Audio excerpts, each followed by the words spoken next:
dans le prochain épisode de Demain nous appartient. Tandis que la police place un suspect en garde à vue, Anna est de retour à 7. En parallèle, les esprits s'échauffent au lycée. Attention, les paragraphes qui suivent contiennent des spoilers sur l'épisode de Demain nous appartient diffusé demain soir sur TF1. Si vous ne voulez rien savoir, ne lisez pas ce qui suit. Mardi 12 octobre dans Demain nous appartient. La police place un suspect en garde à vue retenu prisonnière, Roxane supplie son ravisseur de la détacher. En vain. Pendant ce temps, Lizzie, qui a assisté à l'enlèvement, fait sa déposition. Sans attendre, le commandant Constant charge ses équipes d'éplucher toutes les images de vidéosurveillance de la ville. Inquiète, Sarah raconte à ses collègues que seul Dimitri Maniglier aurait pu s'en prendre à sa copine. Elle explique également à Georges et Martin que le cœur greffé à Victoire appartenait à Émilie Chaptal, l'ex de Dimitri, porté disparu depuis 2 ans. Puis d'ajouter que la fille Lazzari pense qu'il séquestrait Émilie et que c'est en voulant s'enfuir qu'elle aurait trouvé la mort. Dimitri est alors convoqué au poste et affirme auprès du commandant Constant qu'il n'a rien à voir avec la disparition de Roxane avant de jurer qu'il ne sait pas où elle est. Malgré tout, Sarah et Georges se rendent chez lui et découvrent dans sa cave le sac à dos ainsi que le portefeuille d'Émilie. Si Dimitri indique que son ex-copine est partie du jour au lendemain en laissant ses affaires, les policiers ne peuvent s'empêcher de remarquer une ressemblance troublante entre la défunte et Roxane, un élément supplémentaire qui pousse Georges à placer Dimitri en garde à vue. La nuit tombée, Sarah emmène Victoire dans la cave de Dimitri. Malheureusement, ce n'est pas la pièce qu'elle voit dans ses visions. À plusieurs kilomètres de là, Roxane supplie son ravisseur de la laisser partir mais celui-ci est seulement venu lui apporter une couverture avec de quoi dîner. En regardant la pièce avec attention, Roxane aperçoit un portrait d'Émilie accroché au mur. Anna est de retour à 7. La première soirée After Work ayant été un véritable succès, Louise aimerait proposer des soirées striptease toutes les semaines pour doubler le chiffre d'affaires. Sibar est convaincue que Damien n'acceptera jamais, Louise est quant à elle certaine de réussir à le convaincre. Elle donne donc rendez-vous à Dimitri au Spoon et lui fait part de son idée.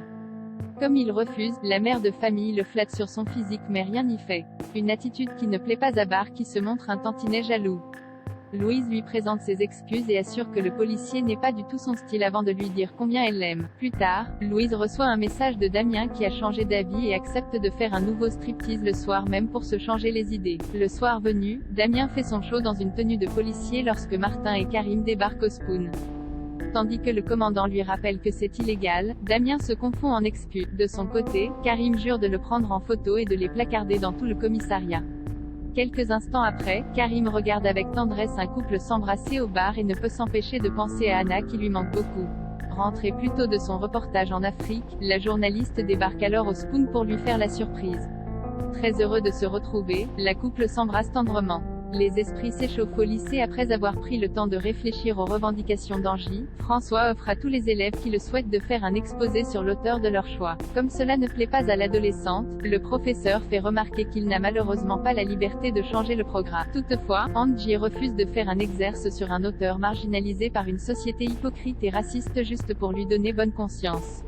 Selon elle, ce n'est pas en faisant un simple exposé que l'on va régler le problème des auteurs noirs rendus invisibles par l'éducation nationale. L'adolescente propose ensuite de faire la lecture d'un texte de Joachim Bellé puis monte sur la table pour lire un texte d'une poétesse afro-américaine.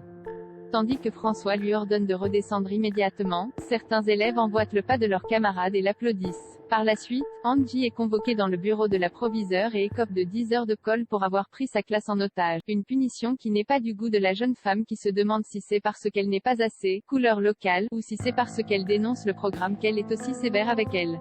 Pour lui répondre, Chloé signale que personne ne l'a jamais insultée et que si cela avait été le cas elle se serait battue avec elle. En les rejoignant, Irène fait comprendre à sa fille que ce n'est pas en perturbant les cours avec des provocations qu'elle se fera entendre. Si Chloé remercie sa collègue pour son soutien, Irène lui reproche cependant de ne pas l'avoir prévenue plus tôt de la convocation de sa fille. Quoi qu'il en soit, Angie n'a pas l'intention de se taire. Dans la cour, elle déclare devant tous les élèves qu'elle en a assez de ne pas se retrouver dans les programmes. La société ayant changé, elle déclare que les minorités méritent d'être reconnues, étudiées et célébrées. Dans la mesure où la diversité est devenue la norme, Angie exclut que des vieux boomers les rendent invisibles et encourage ses camarades à la suivre. Un discours qui ne plaît pas à Jordan qui n'hésite pas à le faire savoir. Pour défendre sa sœur, Jaya intervient et quand le fils Roussel l'insulte, elle le gifle violemment. Alors que les deux adolescents sont prêts à en venir aux mains, François intervient et les sépare.